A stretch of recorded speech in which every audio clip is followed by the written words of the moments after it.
जय हिंद ऑफिसर्स, क्या हाल है सबके। बिल्कुल मजे में, एकदम चकाचक रापचिक।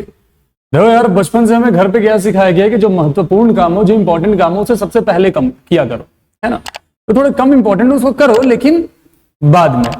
यही चीज, यही रूल हमारे लिए कहां काम करता है? एनडीए की प्रिपरेशन में। एनडीए की प्रिपरेशन में भी ना कई बार ये होता है कि लेक ऑफ गाइडेंस के कारण बच्चा उन चैप्टर्स में स्टार्टिंग में ही बहुत ज्यादा फोकस करता है जो उनके काम के नहीं है, क्योंकि उनके दिमाग में भर दिया जाता है कूड़ा और वो उसी को लेके आगे बढ़ते जाते हैं। इंपॉर्टेंट चैप्टर्स उनको बताया नहीं जाता। तो भाई सबसे जरूरी है क्या कि एग्जाम में, किसी भी कंपटीशन में उतरने से पहले, जब सारी दुनिया ये सोचती है ना कि मुझे क्या करना है, तुम्हें सबसे पहले क्या करना है, तुम्हें क्या नहीं करना, वो सोच के पहले हटा दोगे ना, तो क्या करना, वो इंपॉर्टेंट चीज अपने आप बाहर आ जाती है।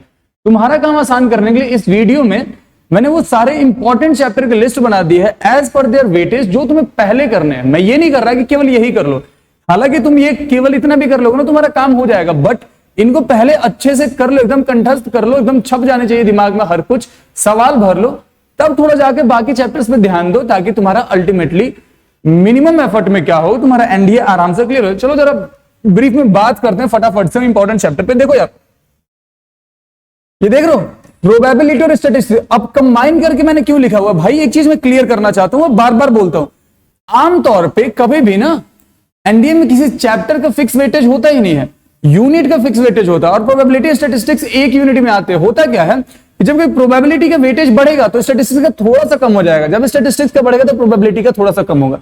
लेकिन ऐसा कभी नहीं होता है आमतौर पर कि क्या प्रोबेबिलिटी का बढ़ा के कैलकुलस का घटा दिया जाए, ऐसा नहीं होता।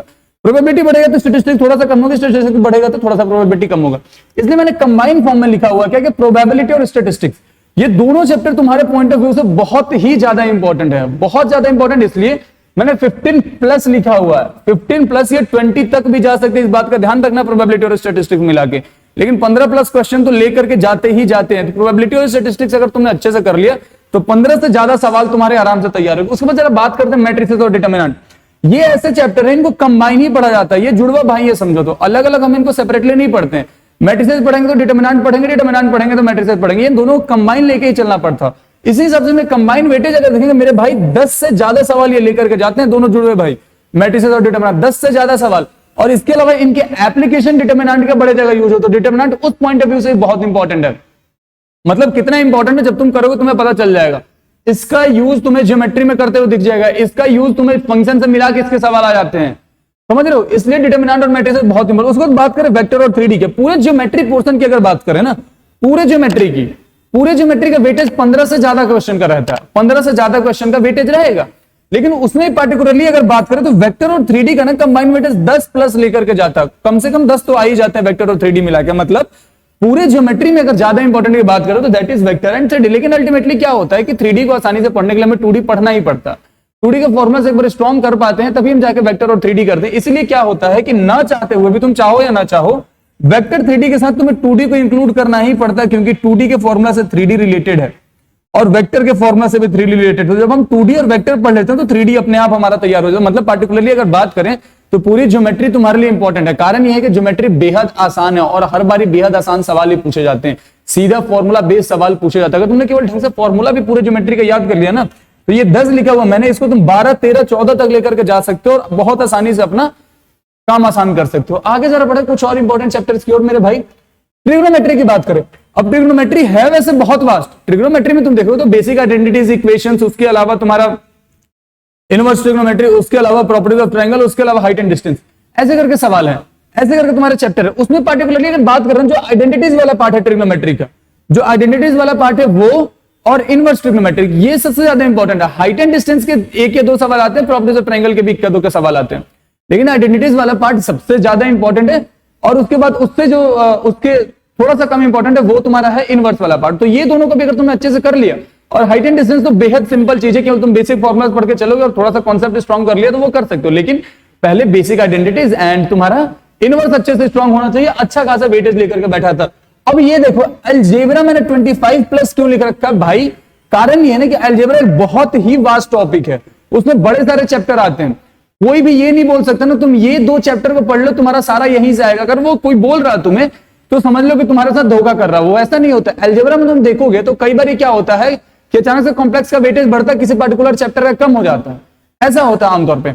तो अलजेब्रा का टोटल वेटेज 25 प्लस क्वेश्चन का 5 से चैप्टर है इसमें, इसलिए आमतौर पर 4-5 सवाल एक एक चैप्टर से फंस जाते हैं, किसी के 6 आ जाते हैं, किसी के 2 ही रहते हैं। इसमें भी अगर पार्टिकुलरली मेरे से पूछोगे ना कि सर इसमें तो बता दो पूरे 6 जब करेंगे तो अलजेब्रा ही पढ़ लो पूरा, नहीं, इसमें भी अगर मेरे से बात करोगे, पूछोगे कि सर कौन सा ज्यादा इंपॉर्टेंट है, तो भाई एक इसमें चैप्टर है पीएनसी, ये पढ़ना अति आवश्यक है। पीएनसी पढ़ना इसलिए अति आवश्यक है ना मेरे भाई, क्योंकि पीएनसी के कॉन्सेप्ट तुम्हारे यूज होते हैं प्रोबेबिलिटी में, तो पीएनसी तो पढ़ना ही पढ़ना है, और पीएनसी अगर अच्छे से पढ़ लिया तो इसके भी सवाल निकालेंगे, प्रोबेबिलिटी में हेल्पफुल हो जाएगा। उसके बाद तुम्हारा एक चीज है क्वाड्रेटिक, ये बहुत important, quadratic equation and inequalities, ये बहुत इंपॉर्टेंट है।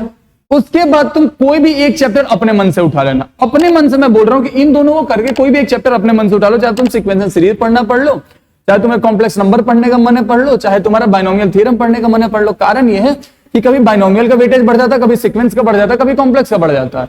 कॉम्प्लेक्स से कभी बिल्कुल ही कम हो जाएगा, 2 सवाल दिखेंगे, कभी बाइनोमियल के साथ तुम्हें 5 सवाल दिख जाएंगे, कभी 8 सवाल तक दिख जाएंगे। इसीलिए इसमें तुम इन दोनों को कर लो और तीसरा चैप्टर अपने मन से कोई भी एक स्ट्रॉन्ग कर लो। बाइनोमियल कर लोगे बहुत आसानी, केवल नोट्स भी पढ़ लोगे तुम्हारा आराम से हो जाएगा।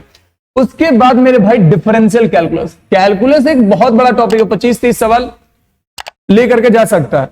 डिफरेंशियल कैलकुलस की बात करें 15 प्लस तो मैंने कम ही लिखा, इसको तुम 20 तक लिख के, 15 प्लस है ना वो 20 तक लेकर के जा सकते हो। डिफरेंशियल कैलकुलस की बात कर रहा हूं मैं। डिफरेंशियल कैलकुलस में तुम्हारा लिमिट कॉन्टिन्यूटी, तुम्हारा हो जाएगा डेरिवेटिव और एप्लीकेशन ऑफ डेरिवेटिव।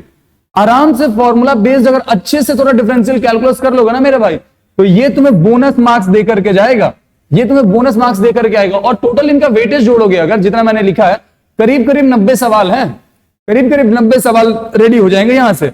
और आसानी से स्ट्रेटेजिकली जब एक बार ये सारी चीजें आपने कवर कर ली है, उसके बाद अगर आपका मन कर रहा है तो कुछ और सोचना है सोच लो।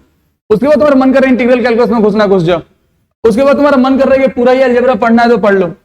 तो उसके बाद तुम्हारा मन कर रहा है कि बाइनरी भी पढ़ना है तो पढ़ ही लेते हैं। तो ये सारी चीजें हैं कि पहले इंपॉर्टेंट चैप्टर्स एक बार कवर कर लो, इंपॉर्टेंट कॉन्सेप्ट्स कवर कर लो, उनके पीवाईक्यू वगैरह लगा लो, सवाल लगा लो।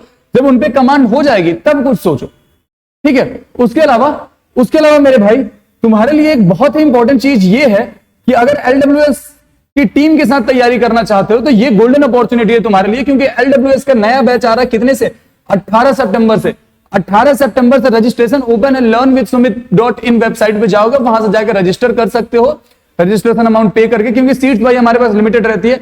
हम बिना मतलब भीड़ जुटाना नहीं चाहते हैं, हमें कम बच्चे पढ़ा के उनको क्वालिटी कंटेंट देके उनका सपना पूरा करना चाहते हैं। तो भाई ये 6 महीने का, 6 मंथ का कंप्लीट कोर्स होगा, इस बात का ध्यान रखना।